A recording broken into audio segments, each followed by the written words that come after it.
झाबुआ जिले के मेघनगर की रहने वाली एक महिला ने 4 हाथ पैर वाले बच्चे को जन्म दिया है। इस बच्चे के जन्म की खबर चर्चाओं में है तो कुछ इसे कुदरत का करिश्मा बता रहे हैं, वहीं कुछ लोग इसे अचरज मान रहे हैं। बच्चे का वजन 2 किलोग्राम है और बच्चा पूरी तरह से स्वस्थ बताया जा रहा है, जिसका इलाज झाबुआ के एसएनसी वार्ड में चल रहा है। लोगों के लिए भले ही ये 4 हाथ पैर वाला बच्चा अचरज का विषय हो, लेकिन मेडिकल साइंस में ये एक विकृति है। एसएनसीयू वार्ड प्रभारी डॉक्टर आयुष चौहान के मुताबिक जब गर्भ में पल रहे जुड़वा बच्चों में से एक भ्रूण विकसित हो जाता है और दूसरा भ्रूण अधूरा रह जाता है, तब इस तरह के मामले सामने आते हैं। इस बच्चे से अधूरा शरीर इसकी छाती से चिपका हुआ है।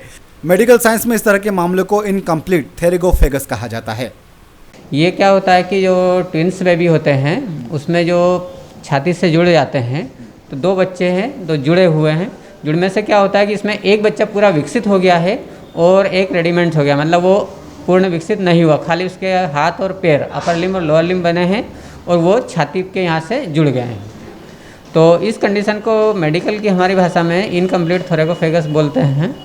और इसमें बच्चा तो यूँ ठीक है, 2 kg वेट का है। अब इसको रेफ़र करेंगे हम इंदौर MIH ताकि इसका ऑपरेशन हो जाए। डॉक्टर बताते हैं कि इस तरह के मामले देश भर में सामने आते रहते हैं। भारत में साल भर में इस तरह के करीब 3 से 4% बच्चों का जन्म होता है, जिनमें अलग अलग तरह की विकृतियां होती हैं। डॉक्टरों की माने तो जन्मजात विकृति वाले मामलों में कई बार देखा गया है कि लोग समय पर जांच नहीं करवाते, सोनोग्राफी नहीं करवाते।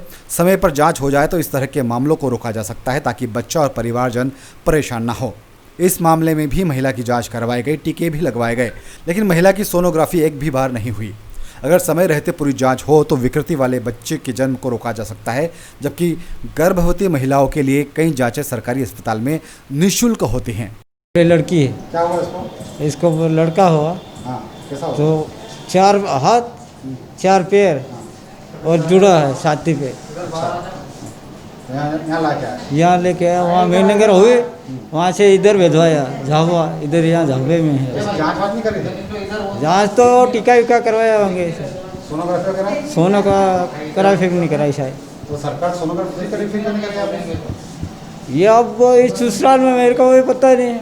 अच्छा, पता नहीं। हाँ, मैं क्या हूँ, पिताजी लगता है। मैं इसका काम वो करते रहा, मेरा काम में करता रहता है। जैसे कि हमारे झाबुआ जिले में अधिकतर पॉपुलेशन 90% लगभग पलायन वाली है।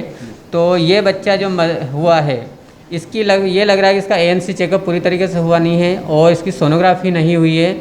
अगर इसकी सोनोग्राफी होती तो यह फर्स्ट ट्राइमेस्टर में ही जैसे बच्चा होता है, अगर दिख जाता है तो उसी समय हम डिस्ट्रिक्ट हॉस्पिटल में या कहीं पर भी सरकार निःशुल्क एबॉर्शन करवा देती है, निःशुल्क सोनोग्राफी करवाती है, खून की पेशाब की जाँच होती है, सारा चेकअप होता है। अगर ये पहले ही हो जाता तो इस कंडीशन में यहाँ तक आना नहीं पड़ता।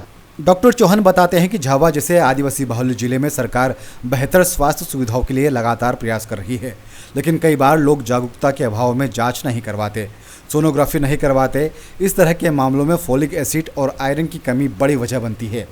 लेकिन ग्रामीण महिलाएं इन गोलियों को खाती नहीं हैं या फिर बीच में ही गोलियां लेना बंद कर देती हैं, जबकि सरकारी अस्पताल से ये गोलियां मुफ्त में दी जाती हैं। इस तरह की केस में ये होता है जनरली कि आयरन फोलिक एसिड की जो गोलियां मिलती है वो नहीं प्रॉपर ले पाते हैं, या देते हैं तो पूरी खाते नहीं है ये, और चेकअप नहीं होता है, इस कारण से आती है। फिलहाल बच्चा पूरी तरह से स्वस्थ है, लेकिन उसका ऑपरेशन किया जाना ज़रूरी है, जिसके लिए डॉक्टर परिजनों की सहमति के बाद इंदौर रेफर करने की तैयारी कर रहे हैं। हालांकि इस तरह के मामलों में कमी लाने के लिए स्वास्थ्य विभाग को अपने प्रयासों में और तेजी लाना होगी। वहीं गर्भवती महिलाओं माताओं को भी जागरूक होना होगा। अपनी पूरी जांच समय समय पर सोनोग्राफी और आयरन और फोलिक एसिड की गोलियों का सेवन समय से करना होगा, ताकि विकृति वाले बच्चों के जन्म में कमी लाई जा सके।